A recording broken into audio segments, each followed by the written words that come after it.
आज की इस वीडियो में दोस्तों मैं आपको लेमन ऐप में लगने वाले सभी चार्जेस के बारे में बताने वाला हूं।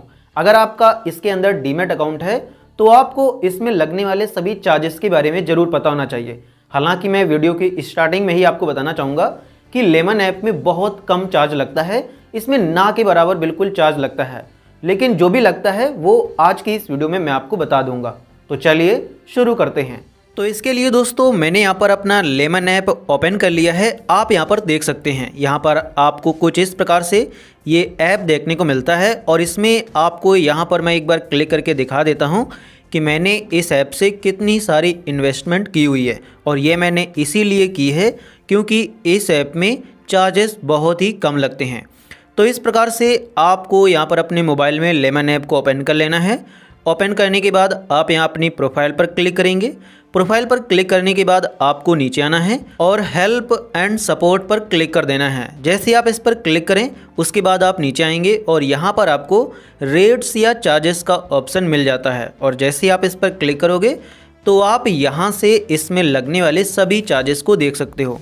सबसे पहले यहाँ पर आपको बताया गया है कि where can I see the fees I have been charge, मतलब आपने इसमें कोई ऑर्डर प्लेस किया है तो उसमें आपसे कितना चार्ज लिया गया है। अगर आप ये देखना चाहते हैं तब आपको यहाँ पर बताया गया है, पूरी तरह से गाइड किया गया है कि आप कैसे देख सकते हैं। आपको अपने मोबाइल में लेमन ऐप को ओपन करना होगा। ओपन करने के बाद आप अपने बैलेंस में जाएंगे। बैलेंस में जाने के बाद आपको व्यू ट्रांजैक्शन डिटेल्स पर क्लिक करना है। आपके सामने आपके सभी ऑर्डर आ जाएंगे, जो भी आपने बाई सेलिंग की होगी वो सभी ऑर्डर आपको यहाँ पर दिख जाएंगे। अब आपको जिस भी ऑर्डर पर देखना है कि कितना चार्ज लिया गया है, आप सिंपली उसी ऑर्डर पर क्लिक करेंगे। उसके बाद उसकी व्यू कॉन्ट्रैक्ट नोट को ओपन करेंगे और उसमें सारी चीज़ें बता दी जाती हैं कि इस ऑर्डर पर आपसे कितना चार्ज लिया गया है। सब कुछ बिल्कुल डिटेल में बता दिया जाता है। इसके बाद इसमें यह बताया गया है कि क्या इसमें कोई बैलेंस मेंटेन करना ज़रूरी होता है। तो इसमें देख सकते हैं कि कोई भी मेंटेन करना बैलेंस ज़रूरी नहीं होता है। आप यहाँ पर 0 रुपये भी रखेंगे तब भी आपसे कोई भी चार्ज नहीं लिया जाएगा, मतलब मिनिमम बैलेंस रिक्वायर्ड ही नहीं है। आपका डीमैट अकाउंट एक्टिव रहेगा चाहे उसमें बैलेंस रहे या ना रहे। उसके बाद क्या आपसे कोई एएमसी चार्ज लिया जाता है, तो यहाँ पर आप देख सकते हैं कि ना तो इसमें अकाउंट ओपनिंग का कोई चार्ज है, 0 रुपये में आप अकाउंट ओपन कर सकते हैं, और ना ही कोई मेंटेनेंस चार्ज है पूरी लाइफ के लिए।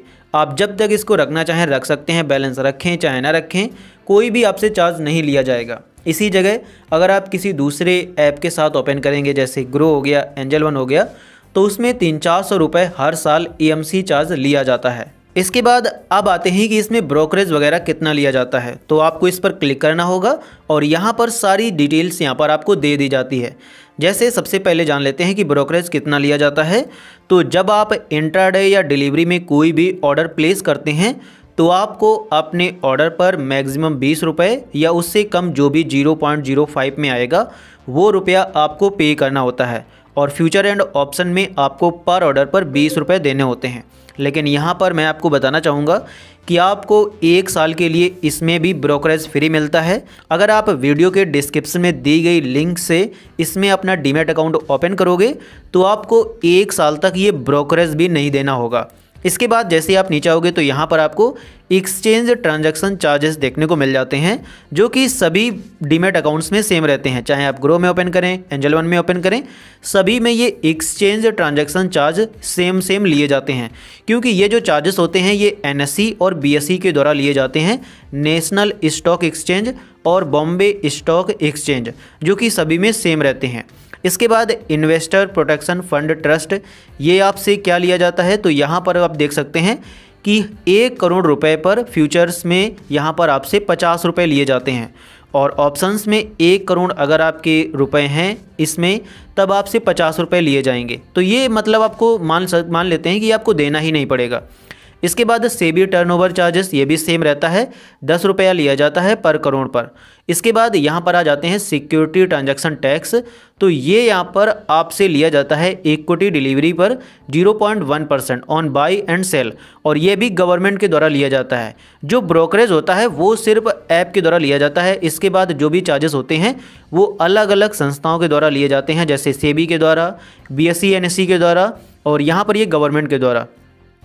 तो ये बाई सेल पर इक्विटी डिलीवरी में इतना 0.1% लिया जाता है, इंट्राडे में 0.025% लिया जाता है और फ्यूचर्स में इतना लिया जाता है, जो कि सभी ब्रोकरेज में सेम रहता है। मतलब चाहे ग्रो में देखने जाएं, चाहे एंजल वन में, चाहे जरोदा में, सभी में ये चार्जेस सेम रहते हैं। जीएसटी भी इसी तरह सेम रहता है और स्टैम्प ड्यूटी भी आप यहाँ पर देख सकते हैं। और अनप्लेज ये जो मतलब ये अनप्लेज चार्जेस होता है, ये थोड़ा बदलता है। यहाँ पर ये जो अगर आप अपने शेयर्स को गिरवी रखते हैं तब पर स्क्रिप पर 32 रुपये आपसे लिए जाएंगे। तो यहाँ पर ये सारे चार्जेस लगते हैं, आप देख सकते हैं। मैंने आपको सभी के बारे में बता दिया है। साथ ही अगर आपको किसी अपने पर्टिकुलर ऑर्डर पर चार्ज देखना है तो वो आप कॉन्ट्रैक्ट नोट में जाकर देख सकते हैं। मतलब आपने कोई ऑर्डर प्लेस किया है तो आप व्यू कॉन्ट्रैक्ट नोट पर जाएंगे, यहाँ पर बैलेंस में जाकर, तो वहाँ पर आपको पता चल जाएगा कि इस ऑर्डर पर कितना किस में चार्ज लिया गया है। तो इस प्रकार से आप देख सकते हैं कि इसमें लेमन ऐप में बहुत कम चार्ज लिया जाता है। ना तो आपको मेंटेनेंस चार्ज देना होता है, ना ही आपको ओपनिंग चार्ज देना होता है। और अगर आप डिस्क्रिप्शन में दी गई लिंक से इसमें अपना डीमैट अकाउंट ओपन करते हैं तो आपको 1 साल तक कोई ब्रोकरेज भी नहीं देना पड़ता है। और यही वजह है कि मैं इस ऐप से अपनी इन्वेस्टमेंट करता हूँ, क्योंकि इसमें चार्ज बहुत कम लिया जाता है।